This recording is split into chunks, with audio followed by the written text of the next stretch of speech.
Hello everyone, myself Dharam Singh, Assistant Professor and Head of the Department of Chemistry at Government College for Girls Chica. आज के इस video lecture में हम conductometric titration, उनके principal, उनके example और conductometric titration के normal titration के ऊपर एडवांटेज क्या हैं और कंडक्टोमेट्रिक टाइट्रेशन के दौरान क्या क्या प्रिकॉशन ली जानी चाहिए उनके बारे में डिस्कशन करेंगे। ये video lecture BSc second year के स्टूडेंट के लिए है। तो सबसे पहले बात करते हैं कंडक्टोमेट्रिक टाइट्रेशन के प्रिंसिपल की। कंडक्टोमेट्रिक टाइट्रेशन का जो बेसिक प्रिंसिपल है वो ये है, जब कोई सॉल्यूशन ब्यूरेट से किसी दूसरे सॉल्यूशन जिसको बीकर में लिया जाता है के अंदर ऐड करते हैं तो बाद वाले सॉल्यूशन के अंदर कुछ आयन पहले वाले सॉल्यूशन के आयन के द्वारा रिप्लेस होते हैं और चूँकि कंडक्टेंस नेचर ऑफ आयन के ऊपर डिपेंड करती है, इसलिए ऐसा करने से सॉल्यूशन की जो कंडक्टेंस है वो चेंज होती है। कैसे, एग्जाम्पल के साथ इस चीज़ को देखते हैं। सबसे पहले अगर बात करें conductometric titration strong acid versus strong base की, तो कोई स्ट्रॉन्ग एसिड जैसे HCl उसको जब किसी स्ट्रॉन्ग बेस जैसे कि NaOH के साथ टाइट्रेट करते हैं तो कर्व किस प्रकार की प्राप्त होती है और क्या किया जाता है। बेस है जो उसको ब्यूरेट में लिया जाता है और जो एसिड है HCl उसको बीकर में लेते हैं। तो जैसे ही NaOH का सॉल्यूशन ऐड करते हैं ब्यूरेट से बीकर के अंदर, तो जो कंडक्टेंस है सॉल्यूशन की वो डिक्रीज करती है। ग्राफिकली भी ये चीज़ दिखाई गई है। शुरुआत में जो कंडक्टेंस है सॉल्यूशन की वो बेहद ज़्यादा है। वो इसलिए है क्योंकि HCl एक स्ट्रोंगर एसिड है और कम्प्लीटली वो आयन में डिसोसिएट हुआ होता है। लेकिन जैसे ही NaOH ऐड हो रहा है तो कर्व AB के अलोंग ग्रेजुअली जो सॉल्यूशन की कंडक्टेंस है वो घट रही है। ऐसा इसलिए हो रहा है कि जो H+ आयन है जो हाईली मोबाइल हैं वो NaOH का सॉल्यूशन ऐड होने से सोडियम आयन के द्वारा रिप्लेस हो रहे हैं। जो बेसिक रिएक्शन है वो नीचे लिखी हुई है, H+ aqueous plus Cl minus aqueous.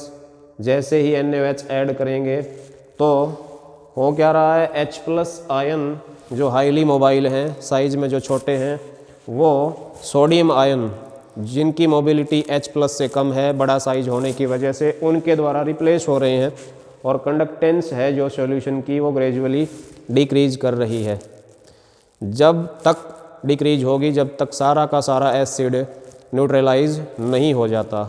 उसके बाद जैसे ही और एडिशन किया जाता है NaOH बेस का, कंडक्टेंस फिर से बढ़ना शुरू कर देती है लाइन BC के अलोंग।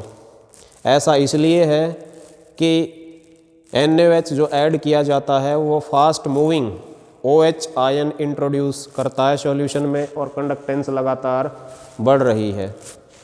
जहाँ तक एंड पॉइंट की बात है, वो जो दो लाइन है AB और BC, उनके पॉइंट ऑफ इंटरसेक्शन यानी पॉइंट B के द्वारा दर्शाया जा रहा है। यानी पॉइंट B के ऊपर सारा का सारा स्ट्रॉन्ग एसिड न्यूट्रलाइज हो चुका है।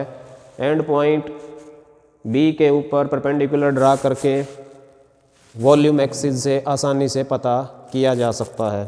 तो ये थी strong acid versus strong base की कंडक्टोमेट्रिक टाइट्रेशन। फिर बारी आती है titration of weak acid against a strong base. तो कोई वीक एसिड जैसे कि एसिटिक एसिड जब किसी स्ट्रॉन्ग बेस NaOH जैसे के साथ टाइट्रेट किया जाता है तो जो कर्व प्राप्त हो रही है वो डायग्राम में दिखाई गई है। एक तो जो डिफरेंस है पिछले वाली स्ट्रॉन्ग एसिड की स्ट्रॉन्ग बेस के साथ टाइट्रेशन की कंपैरिजन में, वो ये है कि इनिशियली जो एसिटिक एसिड सॉल्यूशन है उसकी कंडक्टेंस बेहद कम है। ऐसा इसलिए है, एसिटिक एसिड एक वीक एसिड होता है और वो पार्शियली ही डिसोसिएट हुआ होता है, कंप्लीटली डिसोसिएट नहीं हुआ होता आयंस में। तो आयन का नंबर या आयन की कंसंट्रेशन कम होने की वजह से एसिटिक एसिड के सॉल्यूशन की जो इनिशियल कंडक्टेंस है वो बेहद ही कम है। अब जैसे ही NaOH ऐड करते हैं तो जो बेसिक रिएक्शन हो रही है वो नीचे लिखी हुई है। Acetic acid plus NaOH gives sodium acetate plus water liquid. Net result ये निकल रहा है कि दोनों की रिएक्शन से एक साल्ट जो कि हाईली आयोनाइज्ड है वो जनरेट हो रहा है, जो कि एक स्ट्रॉन्ग इलेक्ट्रोलाइट है और जो कम्प्लीटली आयन में टूटा हुआ होता है। तो NaOH ऐड करने से लगातार कंडक्टेंस AB लाइन के अलोंग बढ़ रही है। पॉइंट B के बाद, जिसको हम इक्विवेलेंस पॉइंट कहते हैं, फर्दर NaOH का एडिशन करने से कंडक्टेंस शार्पली बढ़ रही है। ऐसा इसलिए हो रहा है जब सारा का सारा एसिटिक एसिड न्यूट्रलाइज हो जाता है, फर्दर NaOH का addition fast moving hydroxide ion solution में इंट्रोड्यूस करता है, जिसकी वजह से कंडक्टेंस शार्पली बढ़ती है। तो ठीक पिछली बार की तरह दो लाइनें AB और BC, उनका जो पॉइंट ऑफ इंटरसेक्शन है B, उसके ऊपर परपेंडिकुलर ड्रा करके वॉल्यूम एक्सिस के ऊपर एंड पॉइंट या इक्विवेलेंस पॉइंट पता किया जाता है। फिर बारी आती है स्ट्रॉन्ग एसिड और वीक बेस के बीच कंडक्टोमेट्रिक टाइट्रेशन की।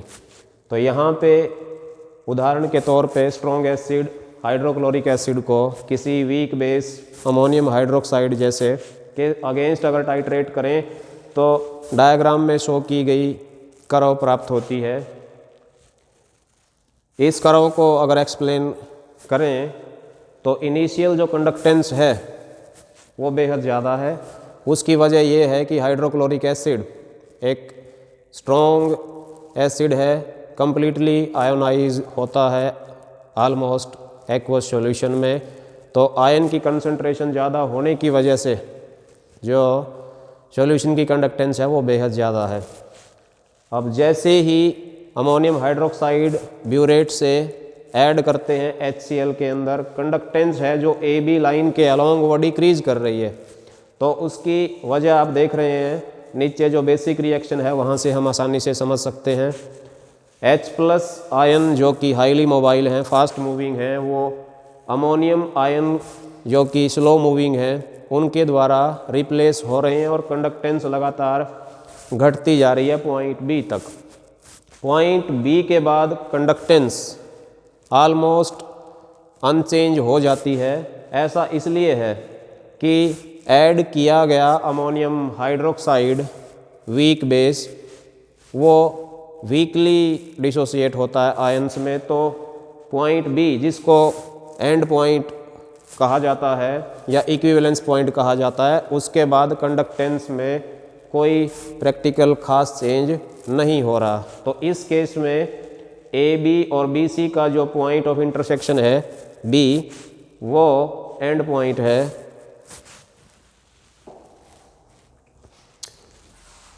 अब एक जो बाद में एडवांटेज भी देखेंगे हम कंडक्टोमेट्रिक टाइट्रेशन का, वो ये है कि इसकी हेल्प से किसी वीक और स्ट्रॉन्ग एसिड के मिक्सचर को भी टाइट्रेट किया जा सकता है।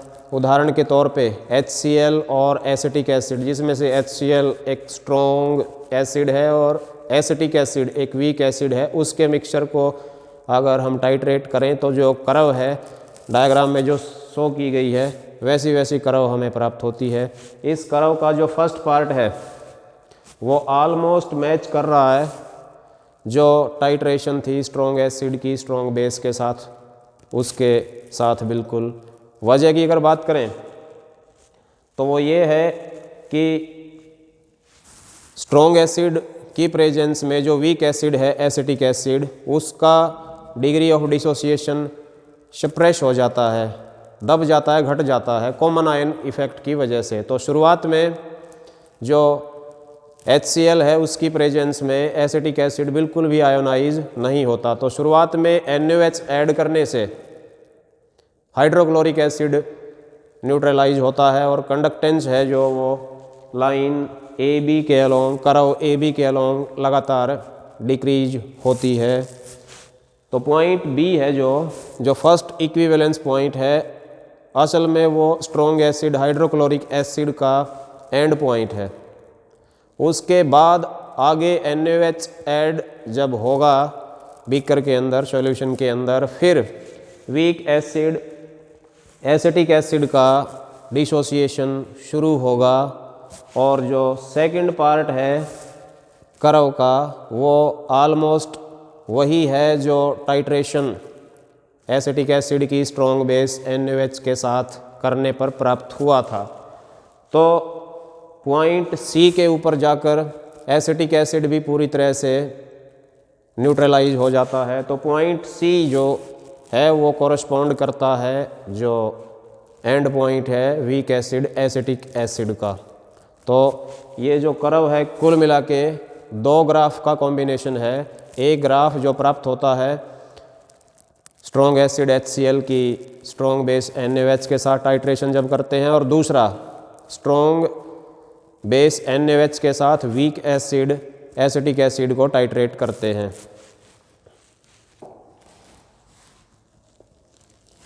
जहाँ तक बात है एडवांटेज की, नॉर्मल जो टाइट्रेशन होती हैं जो किसी इंडिकेटर की प्रेजेंस में की जाती हैं, उदाहरण के तौर पे HCl और NaOH को फिनोल्फेथलीन इंडिकेटर के साथ जब टाइट्रेट करते हैं, उनकी कंपैरिजन में कंडक्टोमेट्रिक टाइट्रेशन के कई सारे एडवांटेज हैं।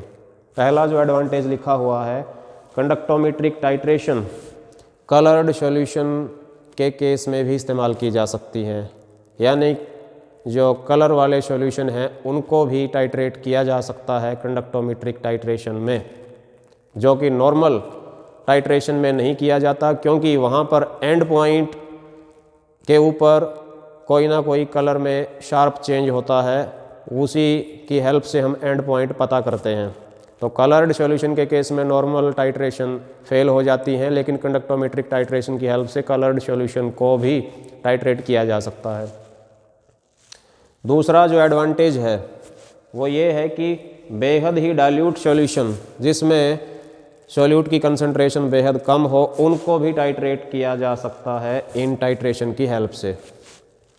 तीसरा जो एडवांटेज है वो ये है कि स्ट्रॉन्ग एसिड और स्ट्रॉन्ग एसिड और वीक एसिड के मिक्सचर को भी टाइट्रेट किया जा सकता है। सिंपल टाइट्रेशन में एंड पॉइंट का पता लगाना पॉसिबल नहीं है, यानी कि सिंपल टाइट्रेशन में एसिड के मिक्सचर को टाइट्रेट नहीं किया जा सकता, लेकिन हमने पीछे देखा कंडक्टोमेट्रिक टाइट्रेशन में ये आसानी से किया जा सकता है। चौथा जो एडवांटेज है वो ये है कि जो एंड पॉइंट है कंडक्टोमेट्रिक टाइट्रेशन में वो सिंपली दो कर्व के इंटरसेक्शन पॉइंट के ऊपर आसानी से प्राप्त हो जाता है, इसलिए एंड पॉइंट पर जाकर बेस की एडिशन केयरफुली करने की कोई खास ज़रूरत नहीं है, जबकि नॉर्मल टाइट्रेशन में एंड पॉइंट के नज़दीक जाकर बेस का एडिशन बड़ा केयरफुली और स्लोली करना पड़ता है। ये सभी एडवांटेज हैं कंडक्टोमेट्रिक टाइट्रेशन के नॉर्मल टाइट्रेशन के ऊपर। अगर प्रिकॉशन की बात करें जो कंडक्टोमेट्रिक टाइट्रेशन के दौरान ली जानी चाहिए, तो वो ये है कि जो सॉल्यूशन बेस का ब्यूरेट से ऐड किया जाता है एसिड सॉल्यूशन के अंदर, नॉर्मली वो 10 टाइम स्ट्रॉन्गर होना चाहिए उस सॉल्यूशन से, एसिड के उस सॉल्यूशन से जिसको बीकर में लिया जाता है। ऐसा इसलिए है कि सॉल्यूशन की जो कंडक्टेंस है वो सिर्फ नेचर ऑफ आयन पे ही डिपेंड नहीं करती, आयनिक मोबिलिटी पे ही डिपेंड नहीं करती, वो नंबर ऑफ आयन्स यानी कंसंट्रेशन जो है सॉल्यूशन की उसके ऊपर भी डिपेंड करती है। अगर हम सेम कंसंट्रेशन के एसिड और बेस को टाइट्रेट करने लगें तो एंड पॉइंट पर जाकर जो कंसंट्रेशन है वो 50% घट जाएगी।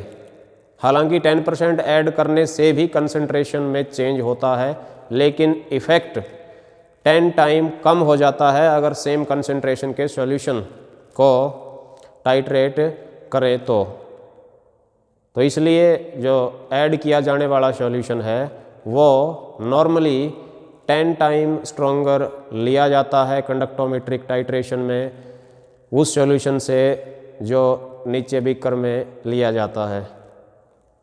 बहुत बहुत धन्यवाद।